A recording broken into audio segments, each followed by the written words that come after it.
Welcome, friends, to Breakfast in the Ruins, a Michael Moorcock-flavoured podcast. The 1970s and 80s were a rich time for genre fiction in books, cinema, and, perhaps to a degree, television. I say to a degree, because whilst I was rabidly consuming books and films, the TV situation was, from a science fiction and fantasy perspective, still largely driven by cancelled TV shows from the 60s and 70s.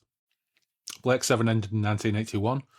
Doctor Who, of course, had managed to limp on through to 1989, getting progressively worse along the way, and Star Trek would re-emerge to great glory in 1987. But in that space, from the early to late 80s, it was slim pickings for new SF on the box. There were reruns of older stuff. Buck Rogers managed a couple of seasons, the second being particularly terrible between 79 and 81, and the original Battlestar Galactica landed in 1978 for one season, only getting a very truncated follow-up season in 1980 that was remarkable only for Barry Van Dyke's hair. Otherwise, it was slim pickings. You had the reruns, and there was always the output of Gerry Anderson, and Stingray and Thunderbirds were all over the box when I was a kid. But Gerry Anderson was also behind a couple of live-action shows in the 70s. UFO, broadcast first in the UK and Canada in 1970, was very much still in the grasp of the swinging 60s approach to futurism, and it lasted for just one season, but it demonstrated how effective a combination of live action and the Gerry Anderson Studios' accomplished model and miniature work, honed on shows like Stingray and Thunderbirds, could be in that kind of scenario. Sadly, it failed to gain a foothold with viewers until it reached the USA in syndication a couple of years later, and positive ratings led to a belated push to commission a second series, this time set entirely on the moon. Cue lots of pre-production work, including set and production design, but dipping ratings led to the withdrawal of the commission. Anderson, on the other hand, cheesed off at all the work that had been sunk into moon-based designs, decided to propose an entirely new series in which the population of a moon base are catapulted into the unknown when the moon is blown out of Earth orbit by a cataclysmic nuclear accident. And that became Space 1999. Space 1999 was an odd one for me as a kid. It didn't seem to get a fraction of the TV time that Star Trek, Battlestar Galactica, Buck Rogers, or even UFO seemed to get, but when I did see it, I loved it. It was entirely unique in look, bearing more resemblance to the moon scenes of 2001: A Space Odyssey than anything like Star Trek, and tone, which in the first season at least, was serious, philosophical, and at times dark and violent. Fortunately, Space 1999 was well served by novelisations that kept it alive for nerds like me, and some previous Breakfast in the Ruins subjects like Michael Butterworth and E.C. Tubb were Space 1999 novelisation regulars. Imagine my delight then when we received a comment on YouTube on our old Peer Bookshop special when Phil and me talked about E.C. Tubb's The Winds of Gath. The commenter, Mateo Latosa, said, "Powys Media collected all the E.C. Tubb Space 1999 novelisations, including the books by John Rankin and Brian Ball, into a single hardcover omnibus signed by all three authors and numbered. With the approval of the authors, all the episodes were reordered and revised for continuity with each other and to hew close to the televised versions, whilst including the prose based on the early draft scripts that they worked from as much as possible. Also, the original novels were republished. If you're interested, let me know." Now, it took a moment or three for the penny to drop, but Mateo is the guy behind Powys Media, and we got into a quick conflab. I asked Mateo to talk about his work. He sent me a copy of the absolutely fantastic and frankly enormous Space 1999 Year 1 Omnibus, and then we had a podcast. This was rather fitting too, because John and I have been looking at novelisations over the past year or so. Getting to talk to someone that has worked in such a dedicated and passionate fashion on novelisations of a classic sci-fi property just seems really of a piece with some of our recent threads. And, in a strange case of synchronicity, this month, September 2025, is the 50th anniversary of the launch of the show and the 26th anniversary of the disaster that saw the Alphans catapulted into deep space, never to see their homes again. I'd love to say we planned this, but that would be a big fat lie. I can only surmise that the mysterious unknown force must have had some influence on events. So, in their honour, holster your comlock, put your feet up in main mission, and listen to this transmission from 2025 as we take a look at the company that made its own mission to catalogue and preserve the logs of Moonbase Alpha and keep them alive for future generations.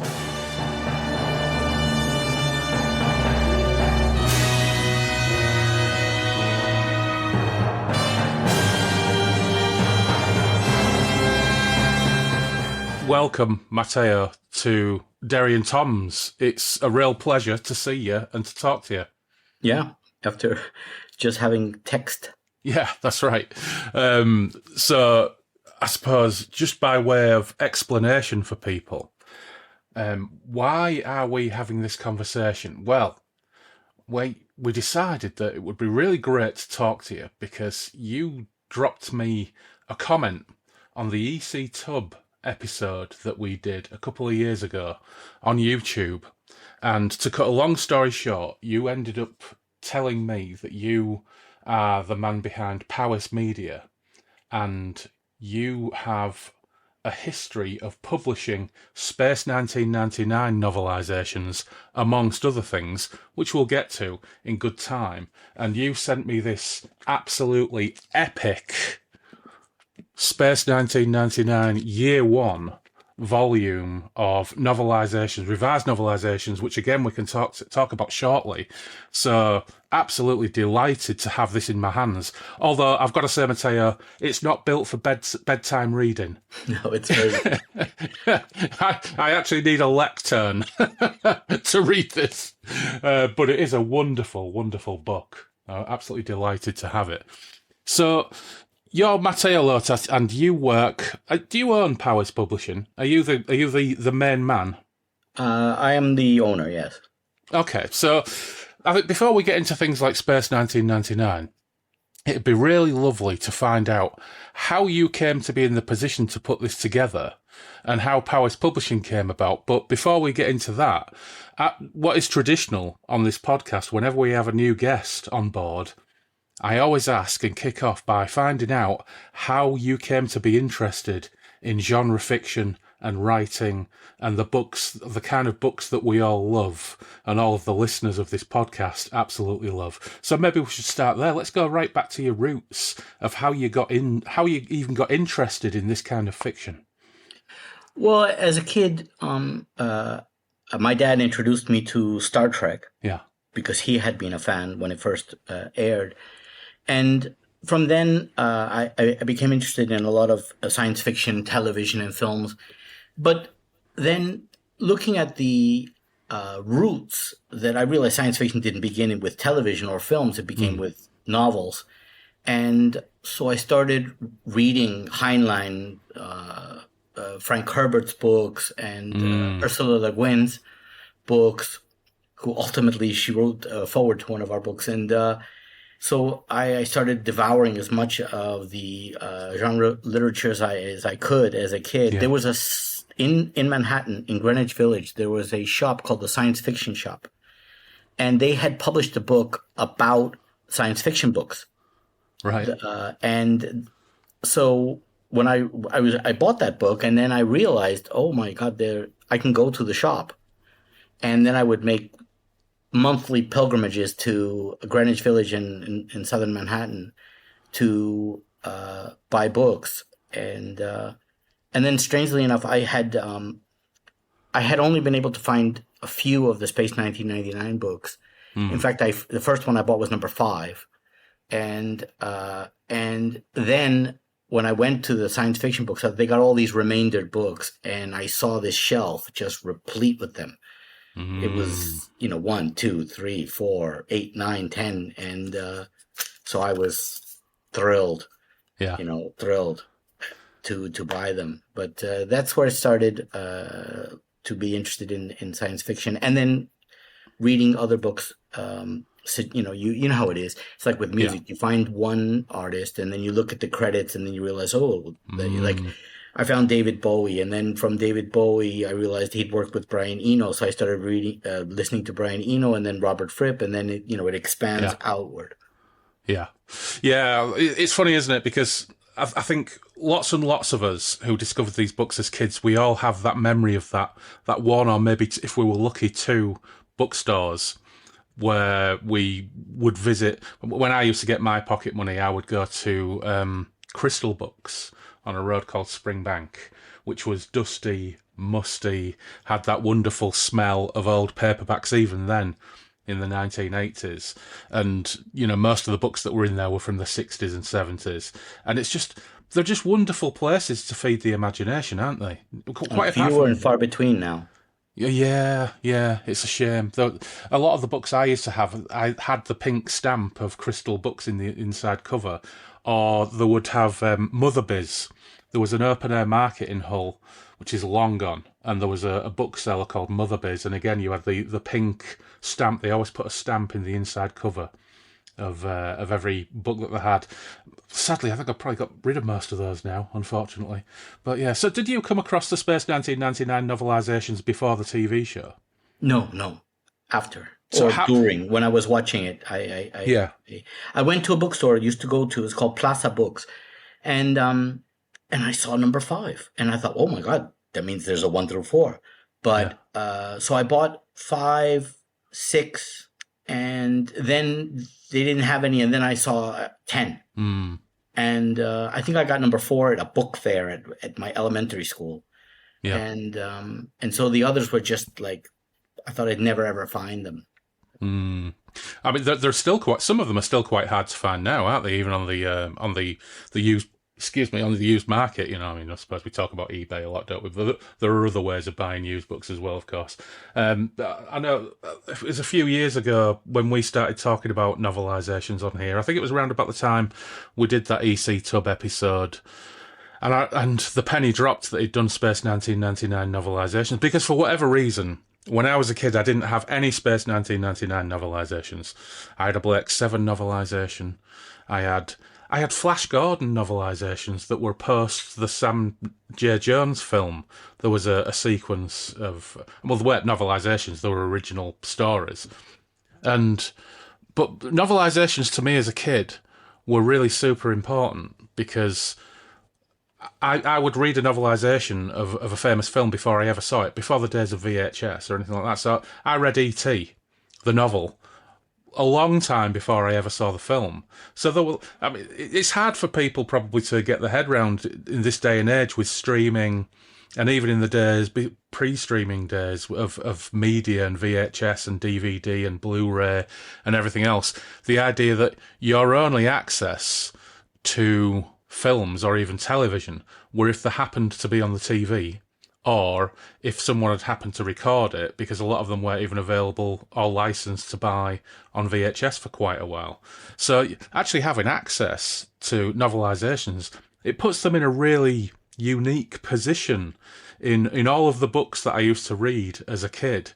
And I mean, we've talked about this a few times before on the podcast as well, like how as Doctor Who fans as children, because they were very rarely repeated, if you wanted to, and because so many of them were lost, if you wanted to know what happened in the previous 20 years of Doctor Who, you had the novelisations, and you only had the novelisations.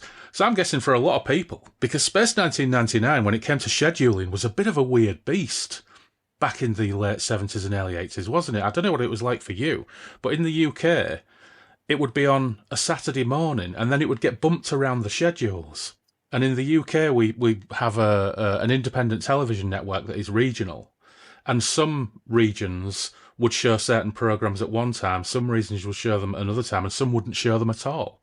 Because they were all like negotiated or, syndicated, for want of a better expression, in different ways, in different areas.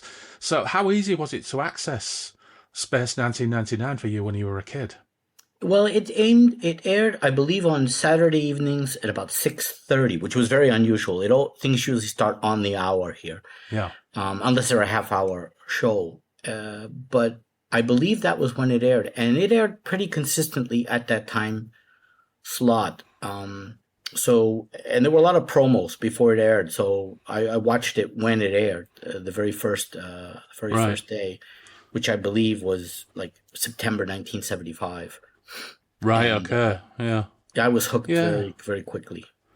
It's a very unique property, isn't it?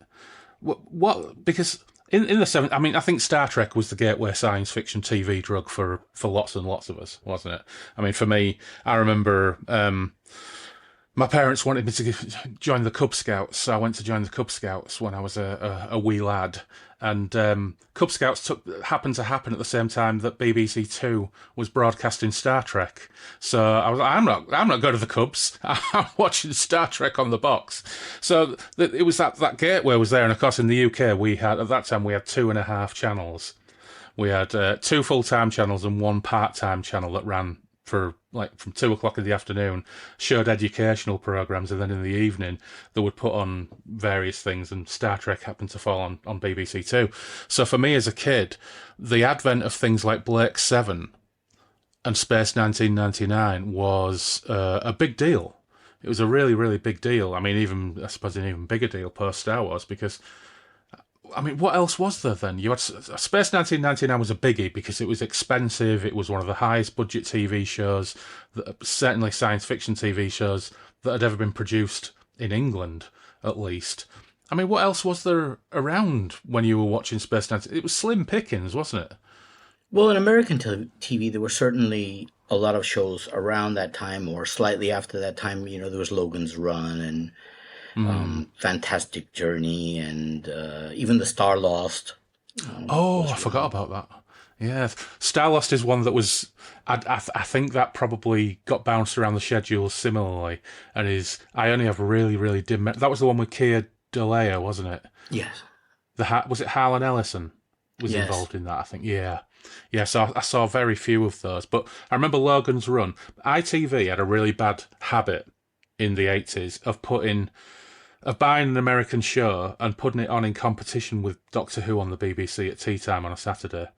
So we got to a point where we had to choose between watching Doctor Who or Buck Rogers in the 25th Century.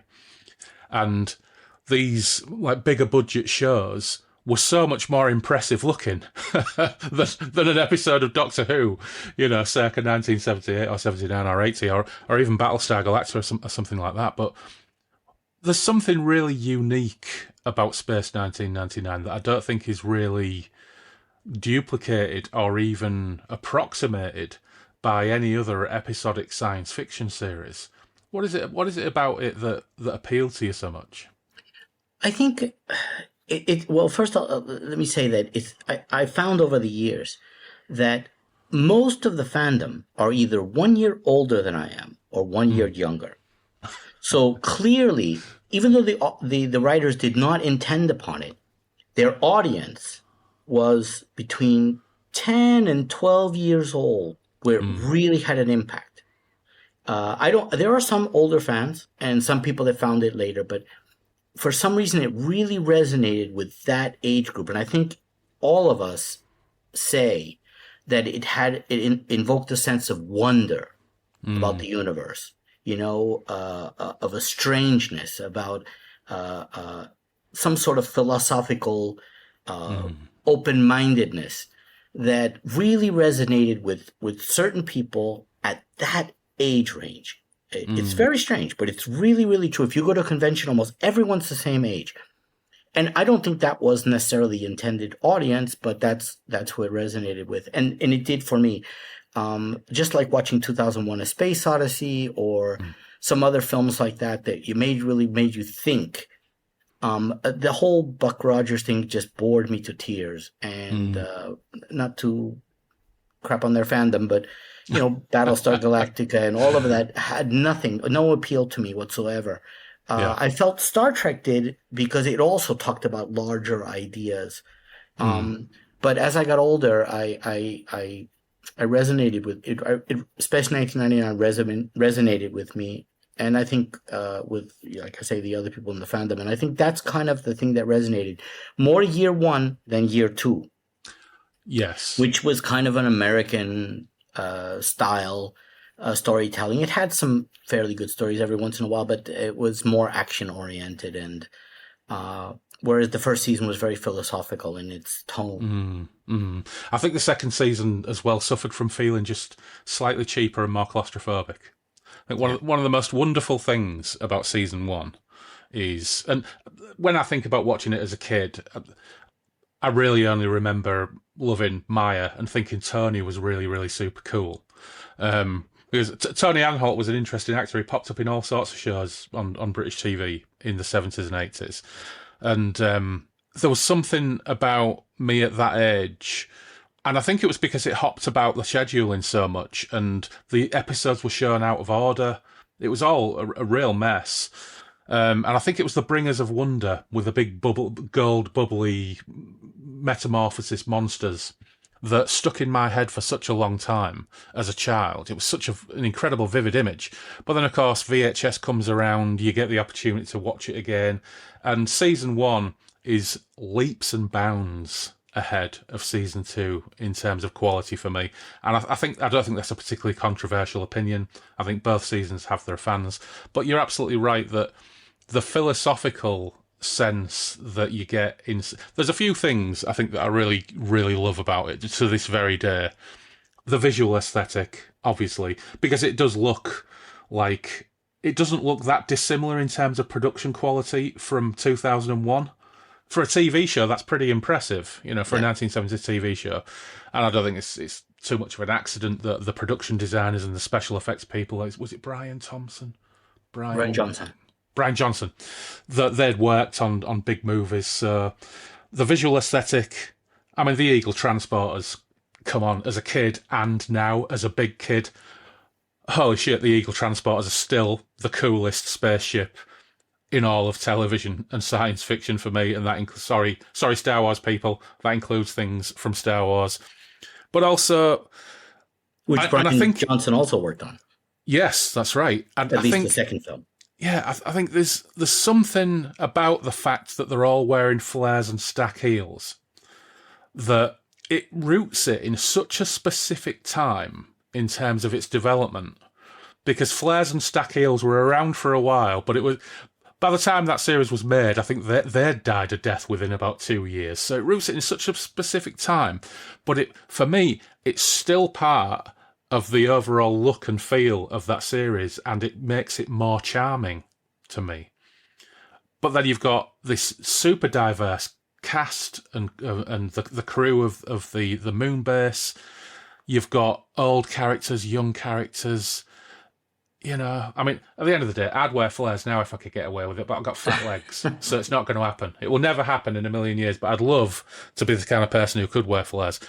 And I don't think there's another TV show that looks anything like it, or that has the same aesthetic, or the same feel, or the same sense of, you said wonder, like philosophical, but like it's quite hard edged at times as well. The one with Ian McShane, or no, it's not the one with Ian McShane. It's the one with the pilot who's got his biplane, and he's suffering some kind of space dementia, and he attacks somebody with it. It's really violent and shocking, and it really had its moments. And there is imagery in there that still sticks with me from seeing it as a kid. The one with Peter Bowles as the guy they find in the asteroid, with all of his paintings. Well, you look at those paintings, they're fucking terrifying. Yeah, that is true. They really are. So, yeah, it's such a unique property. And I don't think there's anything else quite like it. I've got to hold my hand up and... Sorry, go on. Oh, I just wanted to say that credit needs to be given to Barry Gray's score. Oh, yeah. And the choice of library music tracks, because I think it was Alan Willis who tracked the music through the series, and it was just genius. Yeah. Season 2 also suffers from not having that opening sequence that season 1 has. The funk, the degree of funk in those opening titles, and this episode, hard, fast music matched to imagery, action. It's an absolutely incredible opening title sequence. And I think season 2, if season 1 had never existed, season 2's title sequence would have been really cool. But because season 1 does exist, and I think it's the same for all the production value as well, season 1 has that massive open set for Control, which is phenomenal. It's wonderful. And then season 2, it's this much more compressed, compact, cheaper feeling. Everybody looking in the same direction. Everybody looking at a big screen. Very Star Trek. That happened in Blake 7 as well. The Bridge of the Liberator was this big, impressive, open set, and then in season 4 they had this tiny, compressed, moulded silver plastic kind of setup. Yeah. Our cover artist, Ken Scott, makes a joke, and I think it's very funny, that in season 1, the command center is called Main Mission. Yeah. And in season 2, it's called Command Center, but he calls it Command Closet. yeah, it's absolutely true. It's it just doesn't work. And I think I remember reading the episode guide for season 1 and season 2. I've got it on the shelf somewhere. I can't. By Robert E. Wood. Yeah, Moonbase Alpha. It's like an episode guide and series guide by someone called Robert E. Wood. Yeah, he's a nice guy. And and I always had this sense that because Fred Freeberger's name appears in the credits of season 2, and Fred Freeberger's name appeared in the credits of season 3 of Star Trek: The Original Series. I don't know if it was like urban myth or the kind of things that occur within fandom, that Fred Freeberger was responsible for the degradation of quality in season 2 and making it more episodic, sort of adventure of the week kind of thing. And I can't remember from reading that book whether that actually was the case or not, but the only anecdote from that book I can remember, because I read it about 15 years ago, was that he was being driven from the airport to the studios and he saw a sign for Luton and thought it sounded cool and futuristic. So that episode ended up getting called The Rules of Luton. That's true. And and to defend him, to our ear, it sounded very exotic. Yeah, if you're English, particularly if you live in the South, the idea of Luton as sounding cool and exotic and futuristic is, It doesn't really work for us, but yeah. So how on earth did you go from being a Space 1999 fan and a reader and collector of the novelisations? Well, there's a step in between this, of course, isn't there? Because you end up working in writing and publishing. How did that come about? Well, they're very closely tied together because, I'll tell you, I always had this recurring dream. I'm on a trip, school trip generally. And the bus stops for a rest, and I go into a shop, usually a used bookshop, and I knew there were 10 books for year 1 and 6 for year 2. There's a whole thing about one book only being published in the US and one book only being published in the UK. But aside from that, they go to 1 through 10. They're numbered 1 through 10. And I see on the shelf 14, 17, 19. And I think, oh my God, there's a whole continuation of these books. But of course, inevitably, always in the dream, I go to the counter with the books and I realize I have no money. And I always ask the person at the shop, can you put these aside and I'll come back and get them? No, you buy them now or whoever takes them, takes them. And it was always the same dream. And so years later, I get online for the first time. And of course, I look for Space 1999 and I join an online, what are they called? News groups or something like that? Oh, yeah. We're talking old money there, aren't we?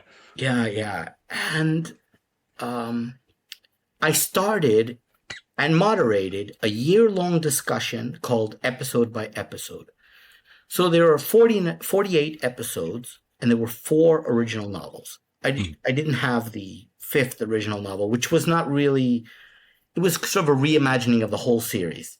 E.C. Tubbs said, if I had done it from the beginning, this is what it would have been. So it doesn't really fit in with the continuity. Not that all the books fit together in any sort of continuity, but yeah. So I 48 episodes, 4 novels, 52. We did it for 1 year. And everybody watched 1 episode per week. And sometimes they read the novelization and we talked about the differences and things like that. And I moderated this conversation for an entire year. Little did I know that Johnny Byrne, one of the original writers of the series, was lurking. Wow. And he was reading all of this discussion. And on the day, literally we finished, I think, on a Saturday, and Sunday morning he called me at home. He had got my number through another fan, And he calls me at 7 o'clock in the morning on a Sunday morning. I was asleep and I was, dumbfounded, starstruck. Sure, yeah. And the first thing he says to me, oh, don't be, he says, I'm not a very starry person. He said, but I wanted to talk to you about the discussion that you've been moderating. And we talked for a long time, and I said to him, you know what, I always wish that there were more books. And I told him about that dream, and he said, why don't you do it? And I said, what do you mean? He said, why don't you start a publishing company and do it? Get the license and do it. And I said, but how would I do that? And he said, well, right now, all that particular series, the rights are owned by Carlton. I work for Carlton. I created a show called Heartbeat for Carlton. I've made them a lot of money. I will make the connection for you. And he did. He went and he talked to them, and they were in the process of, no, it wasn't Carlton at the time. It was Polygram. Right. Owned it, and Carlton was buying it. So he said, Carlton's acquiring the property. I will talk to them. And he did. And they told him, no, we're just barely assessing what we've acquired here. We're not licensing anything at the moment. But he went back again in person and met with their licensing people and said, I'd like this to happen. And I made a pitch, with a very professional sort of pitch, how we would market it, who the audience were, what our plans were and everything. And in order to prove that we could do it, we published an original novel by William Latham called Mary's Monster. And we showed them that, hey, look, this is what we can do. And nothing. I heard nothing. So I had set up an email for it. And then after a few months, I stopped checking it. And then one day I checked it, and a thing had come in a month before saying, we'd like to discuss licensing the thing for you. And so we went into negotiations, and we hammered out a license. The sticking point was that Carlton wanted to own the copyrights to the original novels, which is standard in the United States. And I said no. I had made a lot of contacts with the Virgin publishing Doctor Who novel authors, and I wanted to hire some of them, and they own the copyrights to their work. And so I said, no, the authors have to retain copyright. Otherwise, I can't pay them enough to write a novel that they're not going to own the copyright to. And Carlton said no, and I said, well, then I guess that's it. And then they said yes. And fabulous. And so I was, put in contact, I was negotiating through their licensing agency in the United States. And when I finally got the license, the agent said to me, I'm going to tell you something that I probably wasn't supposed to tell you. When we got the job as being the licensing agency here in the United States, we were given one order to make a license with you. Incredible. Yeah. Thank you, Absolutely Johnny Byrne. Incredible. Yeah. And we remained friends until his death. In fact, I was with him in the hospital in the last 3 weeks of his life, and he died. I had to leave to go back to work here in the States, but he died about a week later. But I had sent him something for Christmas, a little book or something as a gift. And one time he didn't respond, and then I called, and his wife said he was in the hospital, and I called him there, and he said to me, Mateo, if you want to come and see me, you need to come now. He said, because I think I have about a month. The doctors were saying that he had like 6 or 7 months, because this was March, and they were saying you can get to the end of the year and everything, and he didn't think so. And so I went, I think about a week or two later, when I could get some time off, and was during Easter break here. And so I took a little bit of time before and after Easter break, and I went there, and literally a month after our phone call, it was, within days. Yeah, I think he died on April 2nd or something like that. So it was, he knew it. He could feel it coming on. But I spent some time there in the hospital trying to just talk with him and help feed him and do things like that. Because his poor wife, she was trying to locate for another facility where he could be taken care of, and she had so many errands to do, but she was, she didn't want to leave him on his own. So, at least it provided her a little bit of relief that somebody would be there when she couldn't be there, and when the visitors weren't there. But it was, I don't know, I was honored to be able to spend some time with him, and he was surprised and pleased that someone would fly halfway across the world to just sit with him, it all worked out quite nicely, Well, his death, but I arrived in time. what a beautiful, obviously tinged with sadness. What a beautiful story that actually just having a passion for something and forming those connections with people can, result in not just connections where you can become creative and create some art, but actually to create bonds with people involved with that as well. It is so, it sounds strange, but it's life affirming. It's, that kind of loop back of activity. And it's very Space 1999, actually. The idea of, he's moved on through the Black Sun, and you manage to make that contact with him and form a friendship with him and form a bond. And that's fed into all of this wonderful art. It's a brilliant story. It's fabulous. Yeah. So what happened next? So of course you're doing original novels, but actually this exploded, didn't it? The actual scope of all these as the Powysverse, as Yes. I think it is now known. How did it come to snowball and explode in the way that it did? Well, the author of Mary's Monster, William Latham, has been a friend of mine for many years, but he's a really, really wonderful writer. And so he agreed to write the first book. And it was basically a sequel, in a sense, to that Peter Bowles episode. Yeah. And Johnny Byrne wrote the foreword to that first book to give it his imprimatur. Yeah. And after that, I had met at a 1999 convention. Before I had the rights, I met the author John Kenneth Muir, who had written a book about the series called Exploring Space 1999. And he and I and his wife, we hit it off, and we hung out together with Johnny Byrne, who was there. This is after the discussion and everything, and that year-long discussion. So we met in person, and so we hung out, basically the four of us, and talked about things. I didn't have the rights yet, but we were talking about it, and Johnny was making moves to get them. But I told John, I said, look, if we get the rights, I'd like you to write a book. And he was like, yes, I want to. And then Prentice Hancock wrote the forward to his book. And then I was put in contact through Martin Willey with the original authors, Brian Ball, E.C. Tubb, and John Rankin, and also Michael Butterworth, who did the season 2 novelizations.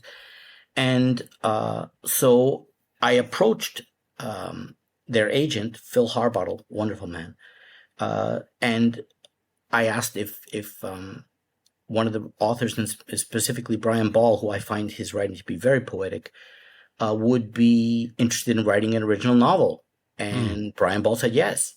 And so, but I provided him with an outline of a novel that I had formulated when I was in college, and he used that as the guide for the third novel, Survival, which Barry Morse wrote the forward to and gave us permission to use his photograph on the cover. And also, I don't know if you know this, but his wife's name was Sydney Sturgis, which was her stage name. And her, now I've lost it. Dorothy was her real name. And so in the novel, he's remembering the loss of his wife, Dorothy, because she had just passed away, and in real life. And he forms a relationship with an alien woman named Yendis, is just Sydney spelled backwards.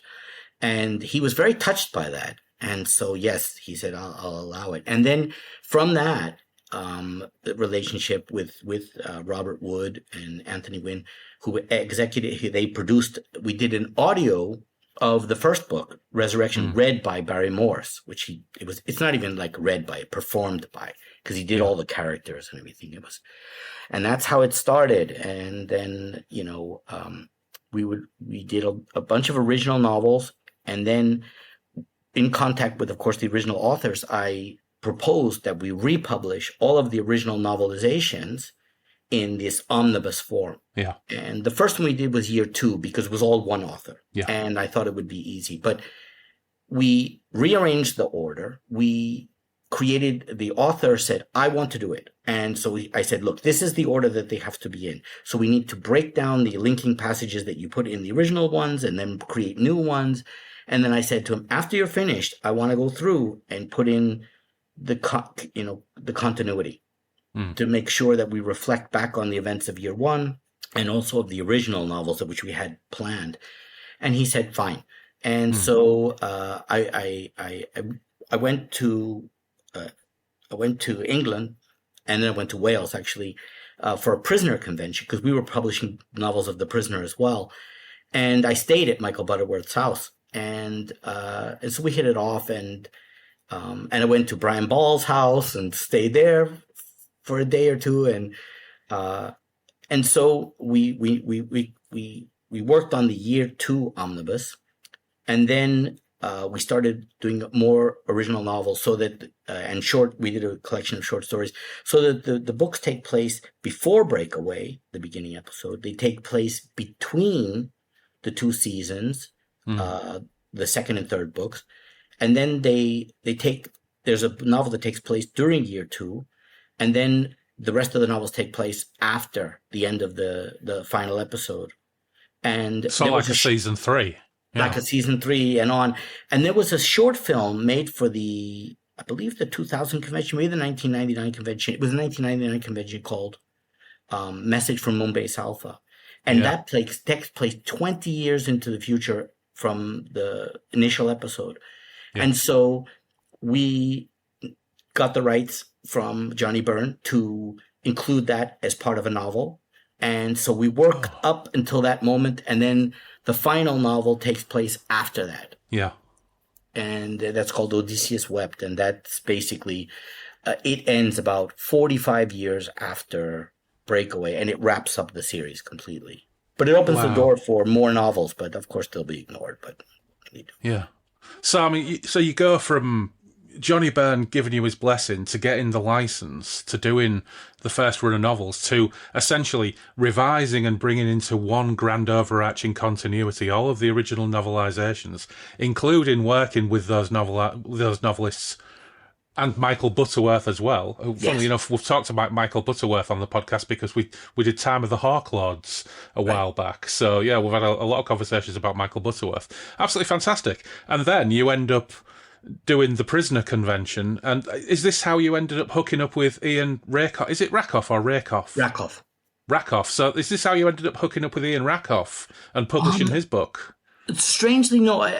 Well, in a sense, because the author of one of the 2 authors of the first prisoner novel that we did, called The Prisoner's Dilemma, one of them was a Doctor Who author, Jonathan Blum, and the other was Rupert Booth, and they were friends, and so I met, strangely, it's a long, strange conversation, but I was republishing some work by Robert Sheckley.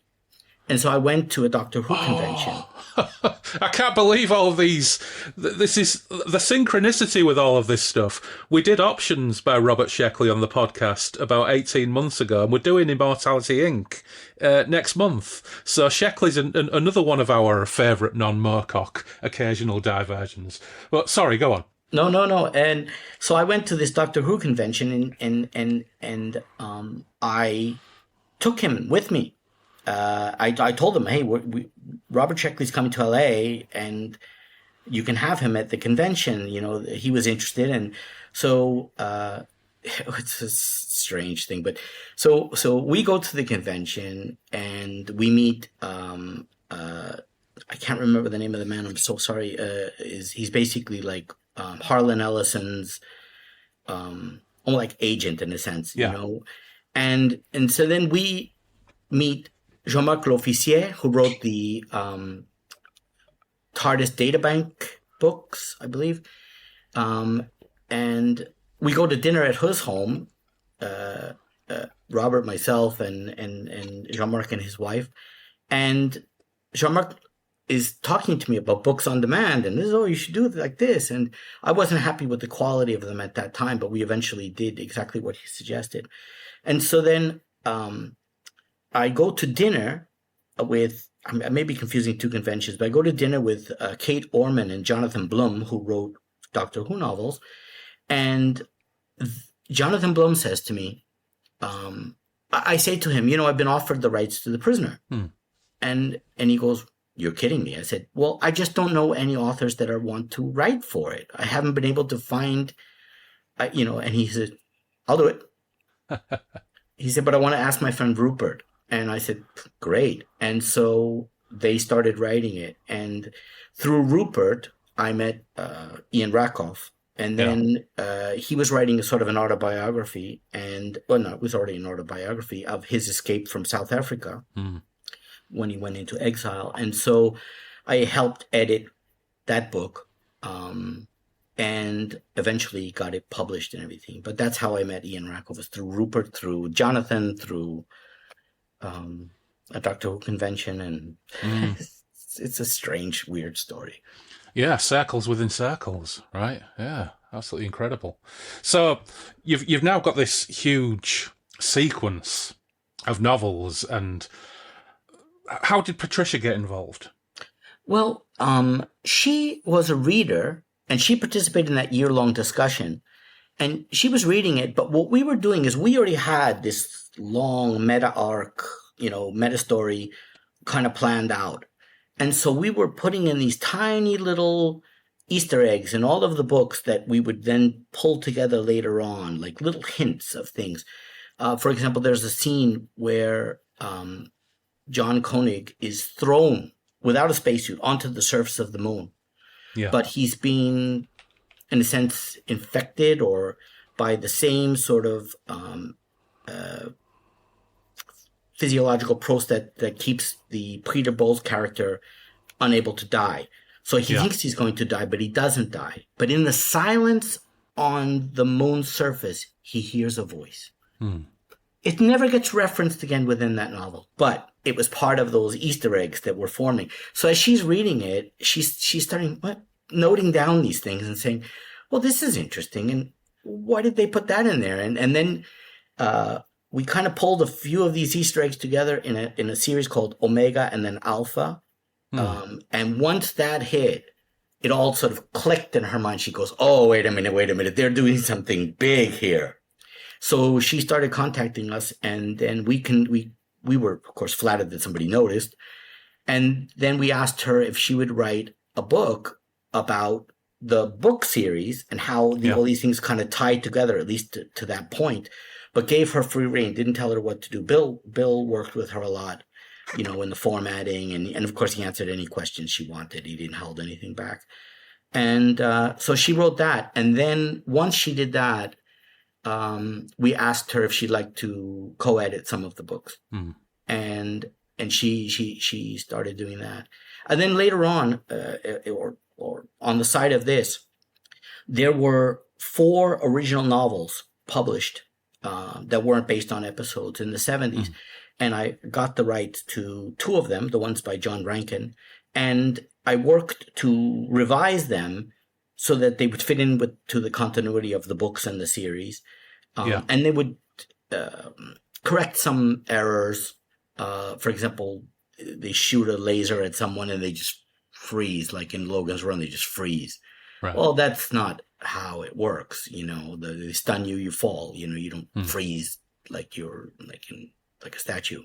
And so we changed a bunch of things, and I did those edits with John Rankin's son, John Mason, and so that was a good working relationship. We did those 2 books, and then later on, once we got year 1, it was just almost ready to go, I approached the agent and I said, "Look, I want to do the other 2 original books, the ones by E.C. Tubb, Alien Seed and Rogue Planet," and it's a long story. They weren't available because they had been republished by another publisher, but with all the Space 1999 elements removed. Oh, interesting. Yeah. And so what he did is he said to them, "Look, you're doing them only as ebooks. If you're not going to do print books anymore, let's give the print rights to Mateo, and he's going to do them as Space 1999 books with the original titles." And they said they agreed. They were very gracious, and they agreed. And so then Patricia and I worked really hard on those 2 books to make sure they fit in with the continuity that we'd established. And we wrote extra scenes to, I think if you read her comments, she talks about the extra scene that she wrote in Rogue Planet, which was very, very powerful.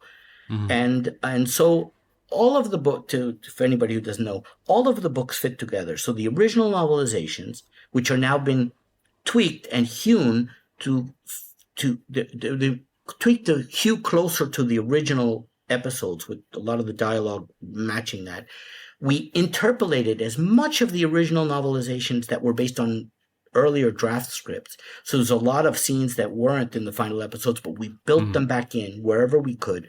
The guide was to preserve as much of the original novelizations as we possibly could, hew the episodes closer to the aired episodes, take the original novelizations, build those in, and then the original novels, and build those in so that the whole thing would fit together like a large, decades-long tapestry that's internally consistent, and that would tell one long, epic literary tale. And that was our goal from the start. I don't believe that any other franchise or publisher has ever done this. I mean, you can't really count the Harry Potter books because it's just one author, and that was the way she planned it from the beginning. She didn't go back to other authors' books and then tweak them.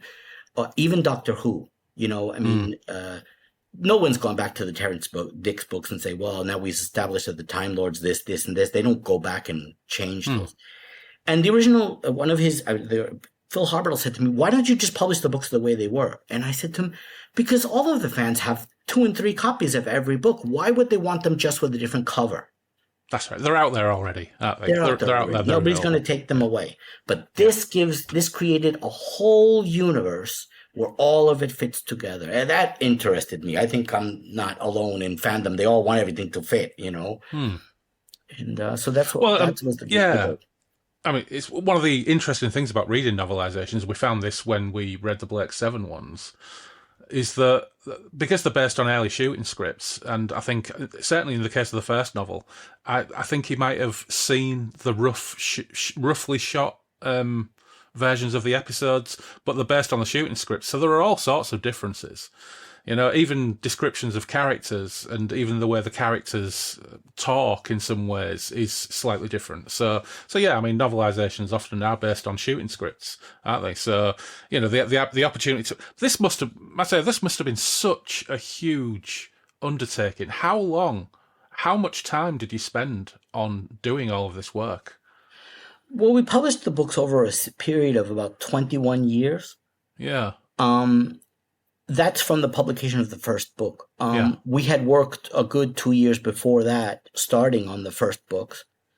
And toward the end, I can't explain to you the hours that William Latham, who wrote the most of the books, that he spent writing it. He would not just give you a first draft. It was always, however many drafts, but he would work until everything fit together in his mind. He's a wonderful person, and he took over Powys for a few years. I had to step away for some personal issues, and he did it. He's a wonderful person, and part of it we worked on together. We formulated this sort of this meta story between the two of us. We'd hash it out and come up with ideas. But at the end, when Patricia and I were working on year one. And William Latham worked on year 1 too. He wrote 2 stories. 2 episodes were in Force of Life, the one with Ian McShane, and he wrote the one with Peter Bowles. We didn't use the original novelizations; we used those. And then so there were actually original novelizations of those in existence. Yes. Right. Okay. But the Peter Bowles episode novelization was very short. Right. I think E.C. Tubb had been given a page limit, and this is what it's going to be. And he spent so much time in the first 2 episodes that when he timed to that one, he wrapped it up all about 10 to 15 pages, and it wasn't enough. Yeah. And so we found that in some of the Trevor Hoyle novelizations of Blake Seven, there would be 60 or 70 pages dedicated to one episode, and then another one, 12 pages, boom, in and out like a shot. It was the restrictions that he was working under. Yeah. And so we decided that it needed to be expanded, and so a number of episodes had to be, just completely rewritten. There was no novelization of the episode Earthbound. Right. in the original books. And so the original novelizations only novelized 23 of the 24 episodes. Oh, okay. And the season 2, only 23 of the 24 episodes. Same thing. Oh, how odd. Yeah, it's strange. So stepping it back, when I asked Michael Butterworth to redo the year, I asked him to include that story, and he gave a new novelization. And for year Fabulous. 1, Patricia wrote the novelization for Earthbound. We didn't use E.C. Tubbs' novelization, which he had written years later as part of an anthology. Right. It was too self-contained. The characters were different. The motivations of the aliens were different, and it still exists. We republished it, that collection of short stories that he did. Yeah. But we didn't use that in the year 1. And I guess to get to my point, the last 2.5 years, I worked on that book 7 days a week. 7 days a week. I taught a class in the morning and I taught a class at night. I was there every afternoon at a coffee shop working, and then good 8 to 10 hours on Saturday, 8 to 10 hours on Sunday. And I did that for a good 2 years until we finally got it. And then when we published the book, of course, we found in the volume that you have, there are typos. And so I enlisted fans who had read it and found them. I said, look, tell me what they are. And they gave me pages of them, and I went back and I fixed everything. And then we republished the second edition in hardcover and paperback. Yeah. So what's the current status of this massive? How many novels are there in total now? I mean, you've got year 1 and year 2, but how many standalone novels are there outside of that? I don't know. I could do a count in my hand. I think the total number of novels, if you break up year 1 and year 2 into 6 and 6, I think we're in the low 30s. Right. Somewhere around there. Yeah. And what's the current status of them? How can people get hold of them? eBay, because we lost the license a couple of years ago, and it was immediate. Right. So whatever's out there is out there, except for the year 1 omnibus, because we still have copies available. Right. Okay. Probably about 20, 25 left. And I have a box of the book by Brian Ball, Survival, because what we did was we revised it and republished it with a new cover, so that we basically retired the other version, which is the first edition version. But I still have a box. I think I have like 45 of them. But all the other ones is just get them where you can. So much like the originals, they're now collectibles. Oh, I would venture to say I see them on eBay for like $700. Not that anybody's ever going to pay that much, but people ask ridiculous amounts. Yeah. Well, what I'll do, of course, is I will pop a link in the show notes to where people can get hold of the last few copies of year 1, year 2. I don't think there are available copies of the Powysverse compendium, are there? I've had a look. The only book that we are selling on the website is year 1, because we have copies still available. And we still do quarterly reports to ITV of those sales. And you can get the Prisoner book, the first one, on Amazon. Right. Okay. So Amazon. Have you still got the Prisoner license? No, but we sell our overstock. Right. Okay. So there's lots and lots of collectible stuff out there then. Yeah, I think I've got one Prisoner novelisation by Thomas M. Dish somewhere. Yes. Yeah, he wrote the first one. Yeah, I'll have to dig that out. So, I mean, Powysverse is about more, of course, than just Space 1999 and The Prisoner. And we've already very loosely referred to the Ian Rakoff book. But, of course, Powys is still active and publishing other things. So what else is going on with Powys Media? Well, from the start, we were, of course, centered on Space 1999. That took up a lot of our attention. But our first book, of course, was Mary's Monster, which was an original novel. And as well, we published a volume. We were going to publish. I don't want to get some of the details about our breakup with ITV, because it affected us, our ability to publish. But we were going to publish a number of volumes of Chicano poetry, and we did our first book, and now moving it over to Barnes and Noble as the printer. And there's a lot of interesting things. For example, we had for a time we held the rights to the UFO novelizations, Wow. but that's one part of it. You still need the UFO license Yeah. from ITV, and Yeah. I wanted to finish with Space 1999 before I did that. Mm-hmm. But when we finished the final novel, they ended their contract with us, Right. and so that all died. And Mm-hmm. some other interesting bits. Robert Shickley began his prisoner novel. Mm. There's one chapter, Oh. and I have it. And we were publishing his short novel called "In a Land of Clear Colors." Yeah. I don't know if you're aware of that. No. It was done as a short, like a novella, Yeah. with artwork from an Argentinian artist, a painter, and music by Brian Eno, Wow. and narrated. It was a record with artwork and by Peter Sinfield of King Crimson. Mm. So I approached Robert Sheckley to republish that book with artwork by Ryan Pham, who's a Vietnamese photographer, and a foreword by Ursula Le Guin. Wow. So, and she provided that. But Yeah. before the book could be published, Robert died, and he didn't finish his prisoner novel, and so it just kind of languished. Yeah. But yeah, I mean, a number of people have written for us. Andrew Cartmel, who was basically the showrunner of Doctor Who during the Sylvester McCoy era, wrote a prisoner novel Yeah. called Miss Freedom. And I approached a number of Doctor Who writers to write a prisoner novels. Some of them you'll know, Aronovich, Yeah. Ben Aronovich. Aronovich, and a number of other people. And, you know, sometimes it worked out, sometimes it didn't. And Yeah. then people pitched novels to me, and there would have been many more novels if I hadn't been so demanding. But some of them I just said, no, I don't think it's going to work for me. You know, alien-like creatures that were in a hive under the moon and attacked the base. I was thinking, no, that's not the story I want to tell. Yeah. And I'm sure they would have been fine, but I wasn't going for quantity. I was going for a specific sort of storytelling. Yeah.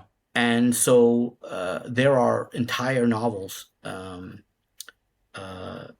that eventually didn't get published. You know, I just kind of the way it is. Yeah.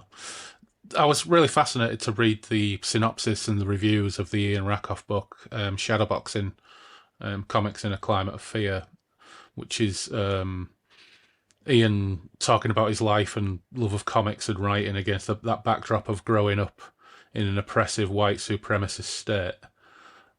Published, I think it was published in 2023, wasn't it? Something like that. But blimey, how fucking relevant does that feel 2 years later? Oh my God, here in the US? Yeah. I mean, I was born here, and yet I have to carry my passport in my wallet, my passport card every day. Yeah. The community I live in is in constant fear. It's because you just have to look a certain way and they will arrest you off the street. Yeah. They'll pull you out of your car. You know, and then if they don't identify themselves, they're wearing masks. You don't know if you're being kidnapped. And if you resist in the slightest way, just pull, then they say you attacked them and you go to jail anyway, even if you're a citizen.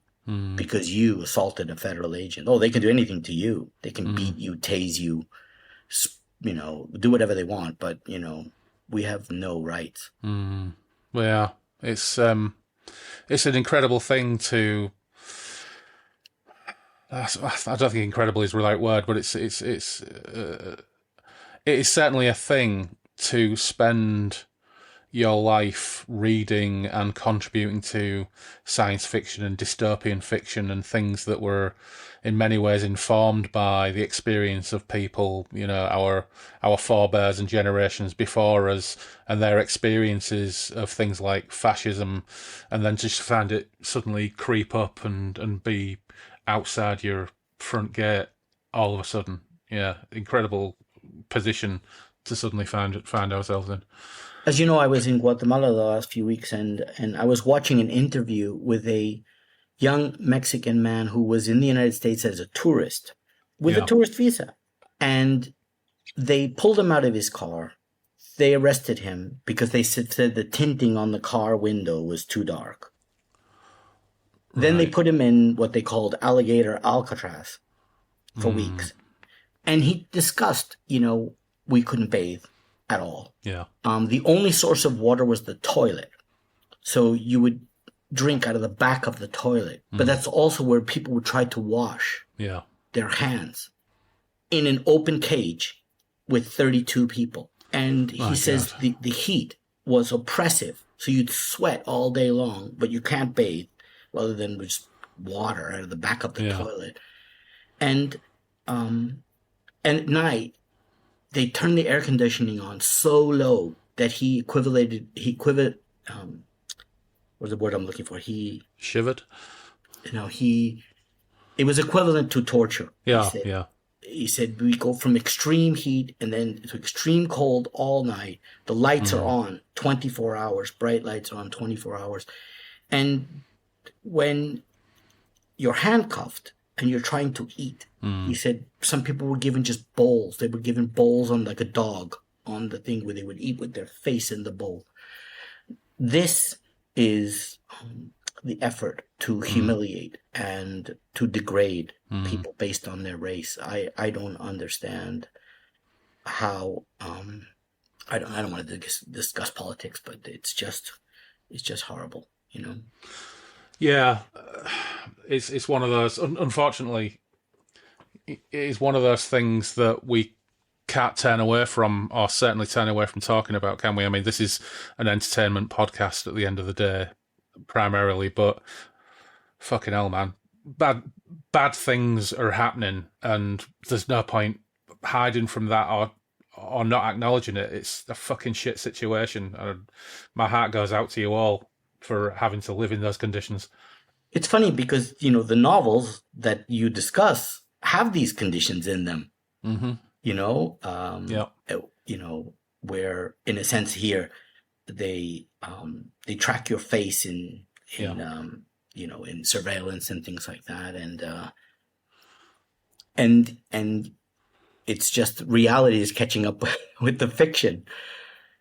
Yeah. It's something that it's struck us on a few occasions, certainly when we've been doing Moorcock's 60s standalone sci-fi novels, which are all generally quite bleak, and generally things like The Shores of Death and some of his other 60s novels, they are kind of meditations or studies of fascism, things like The Black Corridor, fascism, how does fascism come about, how do people accommodate fascism or adjust to fascism, and what happens, generations or thousands of generations down the line when the wheel turns and the cycle starts again. And fuck me, the wheel has turned again, hasn't it?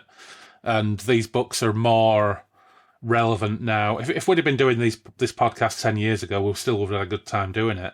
But now we're doing it and we're scratching our heads and thinking, holy crap.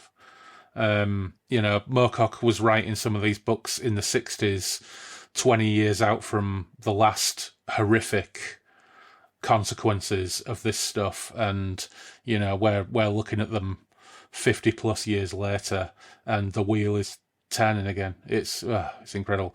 Anyway, listeners, don't want to pack you off with nightmares, but of course you mentioned Patricia earlier on, and of course we're talking about your colleague Patricia Sokol, and you very kindly sent her a Q&A, and she sent some really extensive and thoughtful responses.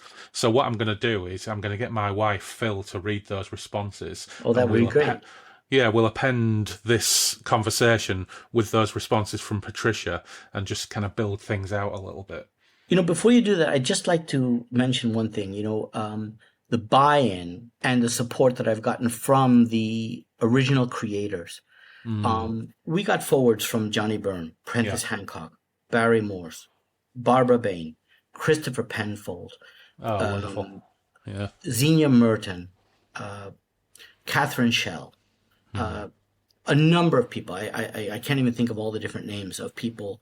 And then satellite to it, who were like Martin Willie, and who's like the historian of the series, whose website, The Catacombs, is just extensive. It was gratifying, Anton Phillips, to have these people be interested and be supportive of something they'd worked on decades before, but they still held in their hearts. And it was, and even the authors, John Mason, John Rankin's son, wrote forwards. So did the book you have has a forward by Brian Ball and E.C. Tubb and John Rankin. And the last thing I'll say is that John Mason sent me a video of his father, John Rankin, where he did the sort of Bob Dylan thing with the cards with things written on them. Yeah. And it was, congratulations to Powys Media for republishing. And he did it with this beautiful smile on his face, because there was no sound. It was just video. Yeah. And I have it. I think it's on the website. And it's just, I don't know. It meant so much to me that the people who I admired and seen on screen, and that they were so supportive of what we'd done. Now so many of them are gone. Prentice Hancock just passed away. And he did the forward to the very last book. And strangely enough, he sent me a gift, a book he had published, and days later he died after I'd received it. And so I just want to thank all of them for here, those that are here and those that are not here, for making this line of books so special, adding that value to the books and to the whole experience of publishing them. I just wanted to say that.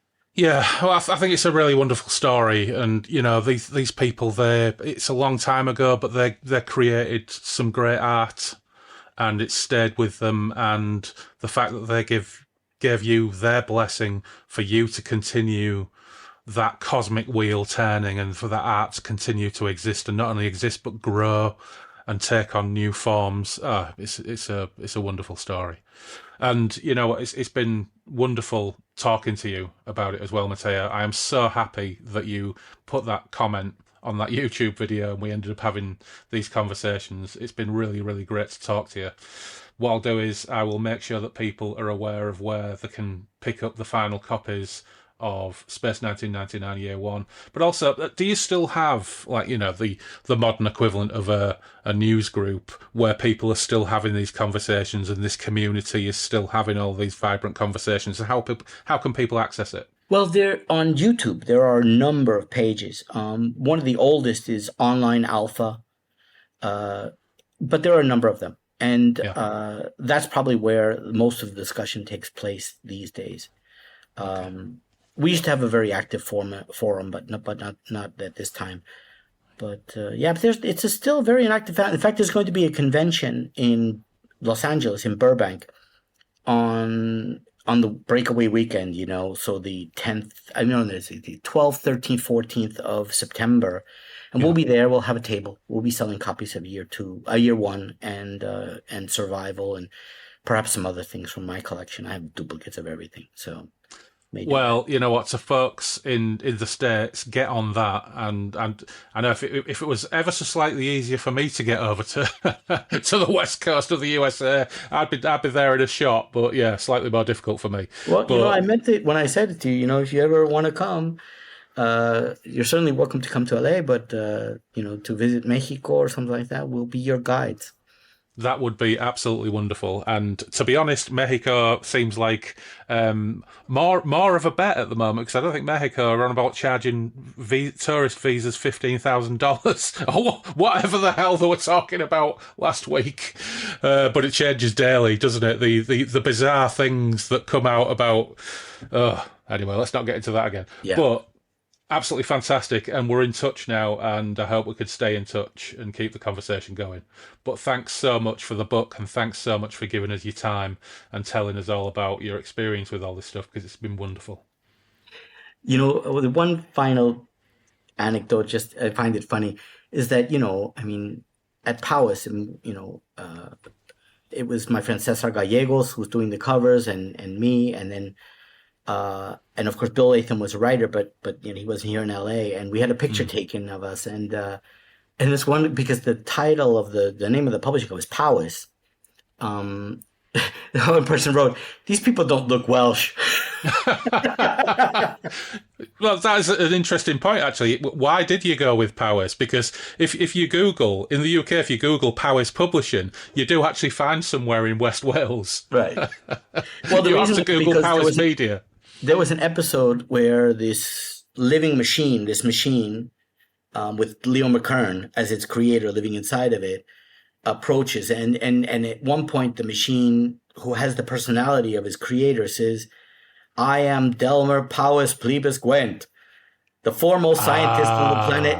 And I just love the word Powys. It's nothing that we have here in the States. There's no such thing. Yeah. And I thought it sounds so bookish. And so that's why I chose it. Yeah. It sounds exotic, like Luton. Like Luton. Well, thanks again, Mateo. It's been brilliant to talk to you. All right, I've got Phil here with me, and Phil has very kindly agreed, as we discussed with Mateo, to read Patricia's responses to the questions that Mateo put to her about the Powysverse and Space 1999. So thanks, Phil, for doing that. Hey, absolutely no problem. Just before we start, you're a Space 1999 fan, right? I made you watch, the entire season 1 when I got it on Blu-ray not so long ago. You did. I really enjoyed it. Yeah. Did you watch it as a kid? Do you remember it from being a kid? I don't at all, to be honest. It's one of those strange things, because, you remember Buck Rogers in the 25th Century, right? I do. You remember the original Battlestar Galactica? Yeah. I remember Doctor Who. Remember Doctor Who? Remember Blake 7? Yeah. But Space 1999 got bumped around the schedules by ITV so much that I think, despite the fact it was the most expensive TV series ever made at the time, it's absolutely baffling that it's not better known and better remembered. Yeah. But I've made up for it now in later years. Yeah, I've still not made you watch the entire season 2 yet on Blu-ray, though.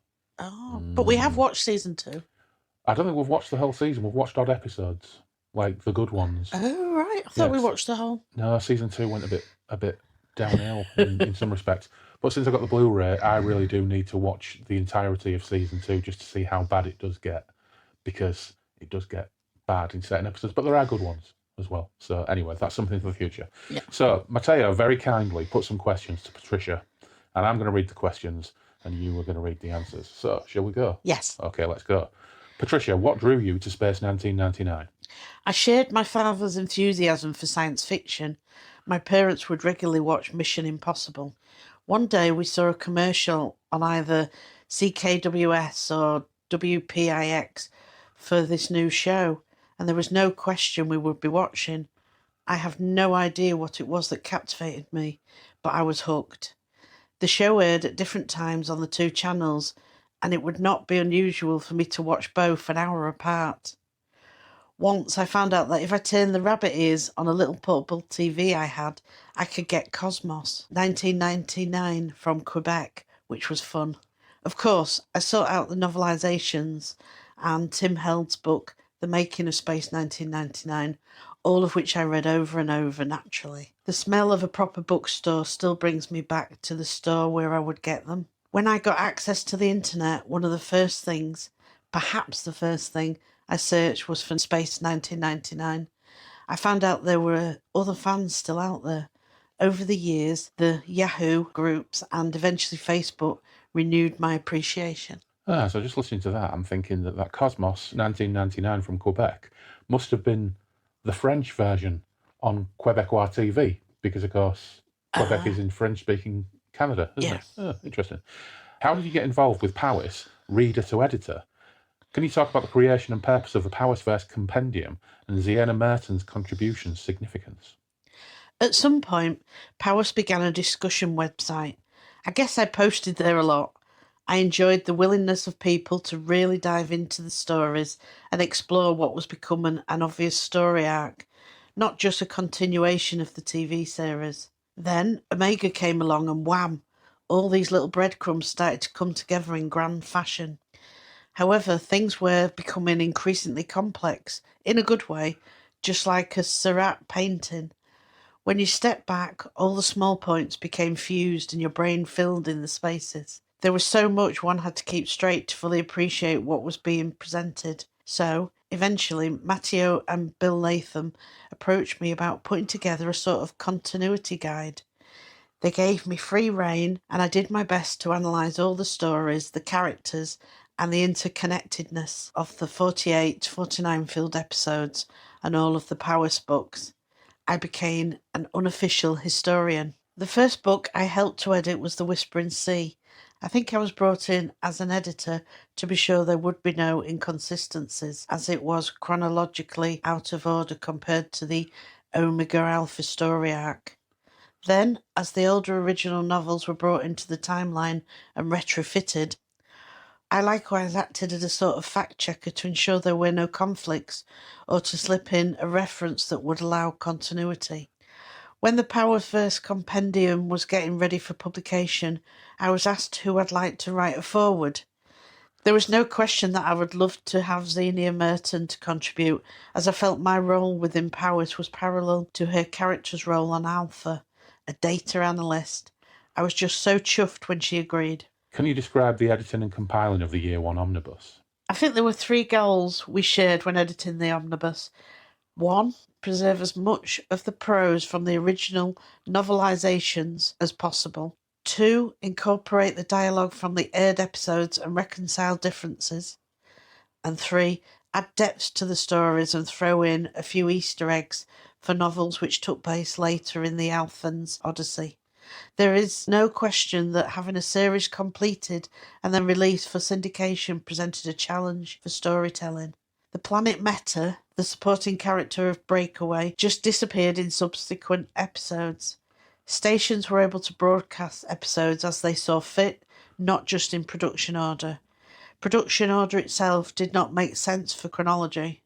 When the stories were originally novelised, it was done quickly from early scripts in an effort to get the tie-ins into the market as quickly as possible. Thus, EC Tub merged the first 2 stories, Breakaway and Matter of Life and Death. Meta became Terra Nova, and the story continued. However, as broadcast, John Koenig says there are billions of miles from our solar system. Well, no suspension of disbelief allows you to accept the moon travels billions of miles in a few minutes or hours, dragging Meta along with it, unless a mechanism could be introduced to have that make sense. We didn't really want to change dialogue, and we couldn't just change billions to millions because we'd get called out. The choice was then made to put episodes in an order that allowed character development to flow as well as the storytelling, and to add a Powys element that could move the moon billions of miles. As such, the placing and order of the stories, physically and chronologically, were very deliberate. Also, over the years, several original scripts have surfaced, as well as some audio clips from scenes that have been cut from Breakaway. When I was putting together Breakaway, I tried to draw from all of those sources to flesh out the story. As I watched this episode as an adult, I could see the politics and the pettiness that I didn't appreciate as a kid. The audio clips especially underscored these motivations, so I found a way to include them. Also, an early script of Black Sun had Victor Bergman having a sort of out-of-body experience that fit in so perfectly with the Powys story arc that it would have been criminal to not include it in the omnibus. One episode, Earthbound, had not been novelised early on. Tubb used it in a later anthology he wrote in 2003, but we didn't want to monkey with that because it was so complete and stood so well on its own. I assumed the task of building my own story from the episode and dialogue. It is not as easy as one might believe. What are your thoughts on the novel idea of making all the constituent works fit together into a single tapestry? I could be wrong, but I think the initial iteration of Battlestar Galactica was the first science fiction series to really have a story arc, if not one of the first. Babylon 5 famously followed, and others, as that became the standard for storytelling.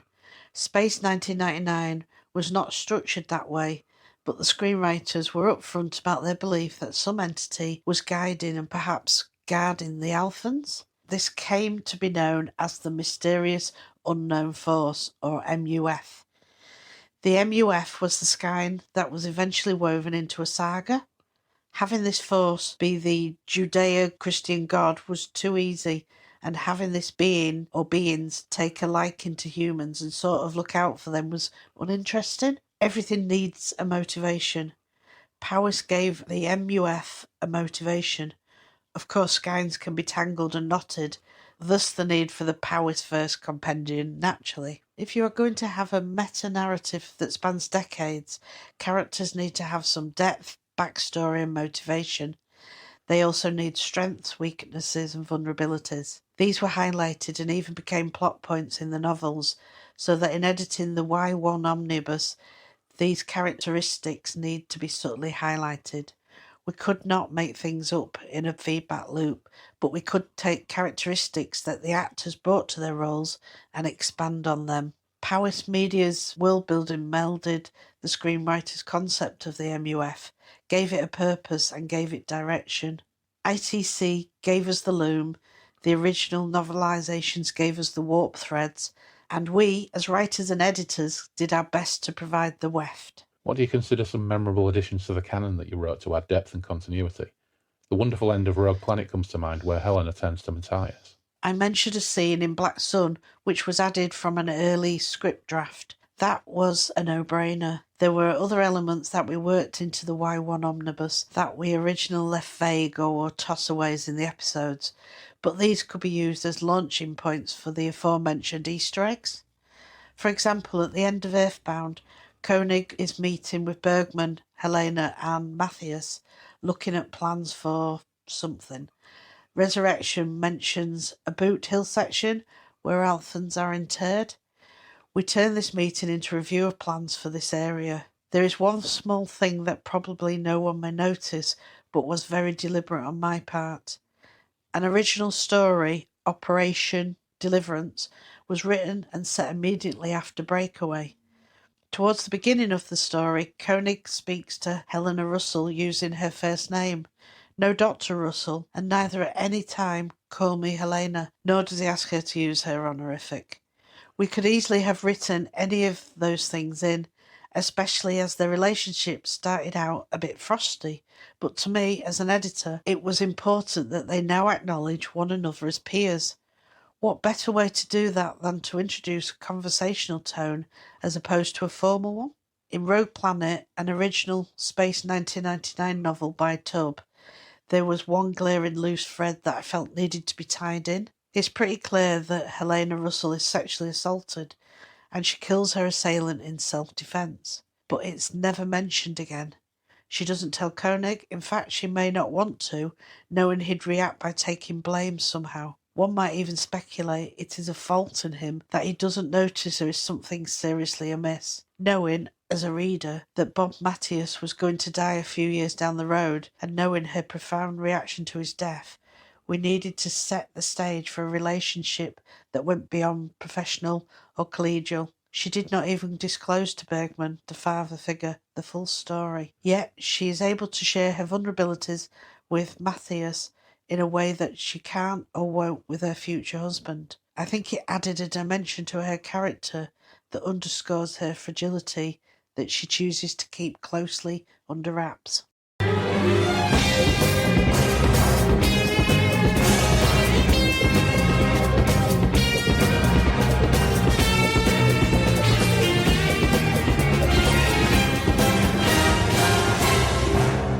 Many thanks to Mateo and Patricia for the incredible book and the kind thoughts, and popping in to talk about all of their adventures in publishing and their dedicated work to keep Space 1999 alive for 20 odd years.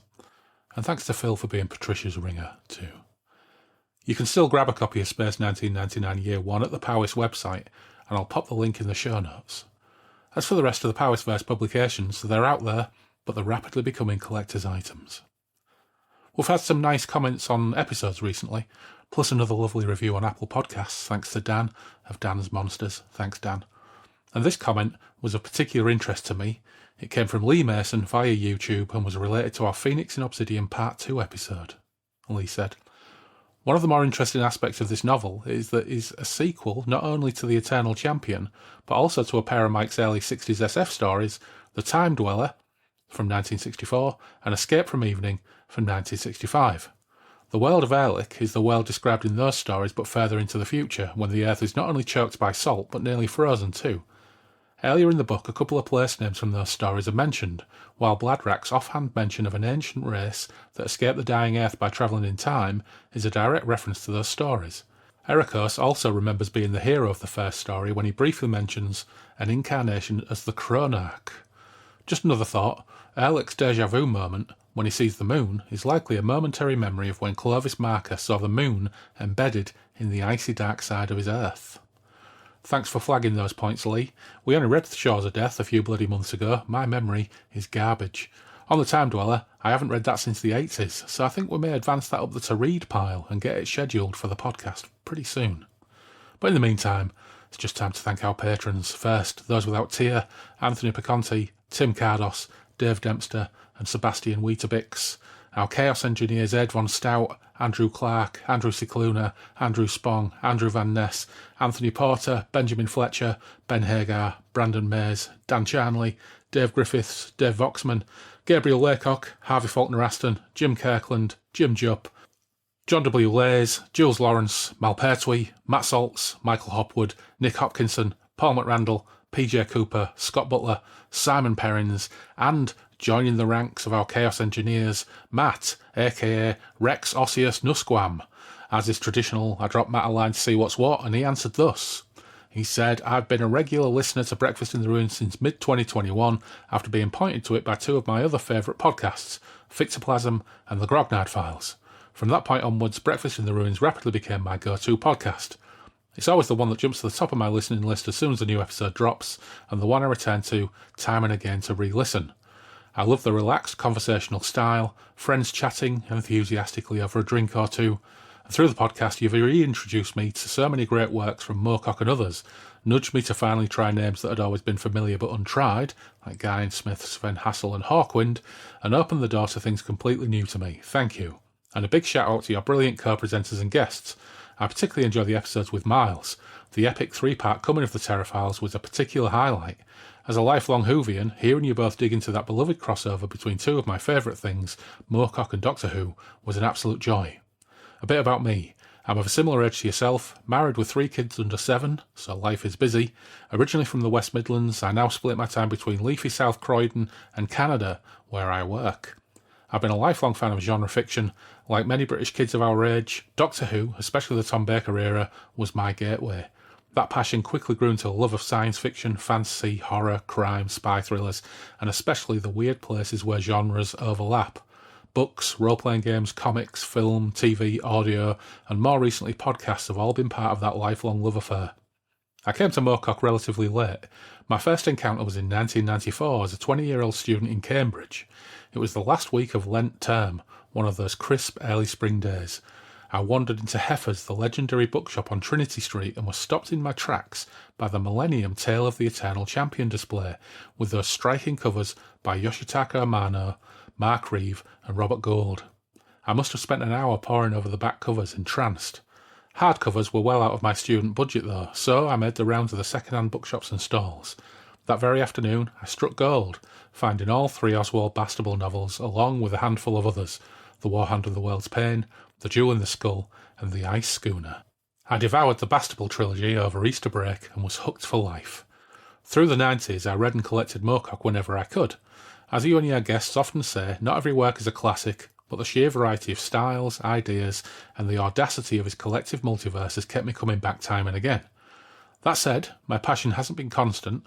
I had nearly a decade without reading a single Moorcock story. But like many, during lockdown, I found myself seeking out old comforts. Doctor Who, RPGs, 70s and 80s British comics like 2000 AD and Battle, the British Invasion comic writers, British cult TV, and inevitably, Moorcock. I haven't looked back since. As for favourites, they change over time, but consistently include Gloriana, Mother London, the aforementioned Bastable trilogy, and The War Hound and the World's Pain, the second Ether trilogy, and the Hawkmoon History of the Runestaff. I'm really looking forward to whatever you and the podcast have planned in the future. Thanks again to you and all your guests for creating something that has become such a highlight in my listening life. All the best, Matt. Well, thank you, Matt, for finding us, listening, supporting and sending those lovely thoughts. And of course, thanks to our crafty jugaderos, Adrian Tchaikovsky, Alexander Harris, Chris Sharp, Christian Hundal, Dave F., Graham Holden, Kevin Williams, Liam Turner, Loz, Mark Buckley, Mark Taylor, Matthew Broom, Murray Palmer, Urfa Ziv, Sean Twist, Toby White, Taylor Lavery, and more new arrivals to the Don Blass, Mark Hewlett, thank you Mark, and James Connell, thanks James. And of course, eternal thanks to our patron demons, Action Edmonds, Alistair Davison, Andy Darby, Brian Henderson, David Lee, Derek Clunan, Fred Quiche, Gareth Wilson, Glenn Sawyer, Gwen Barlow, Greg Faulkner, Ian Stead, Janie Stim, Jason Vogel, Joachim Sund, Joe Monty, Johan Hiarper, Jonathan Sharp, Lee Gary, Liam Jones, Marius Latauskas, Mark Hebden, Miles Reed-Labato, Neil Burton, Paul Hillary, Randall Gatlin, Steve Round, Tom Murphy, Tony Malazzo. Newsflash people, I've been saying Tone's Christian name wrong for about 70 odd episodes. He corrected me back in the day. I started saying it correctly, and now I've been recorrected. It is Tone Malazzo. Eternal apologies, Tone. And the OG patron Norman Beresford. Last but never least, Robert McMillan. Okay, enough of my blather. Don't forget you can follow us on Instagram Blue Sky with the handle @BreakfastRuins. You can email us at breakfastruins@outlook.com. The webpage is breakfastintheruins.com. We have our Patreon page too, of course, and there are a few extra odds and sods on there. But until next time, wherever you are in the world, whatever's going on in your turf, take care, stay safe, and we will meet again soon on the Moonbeam Roads.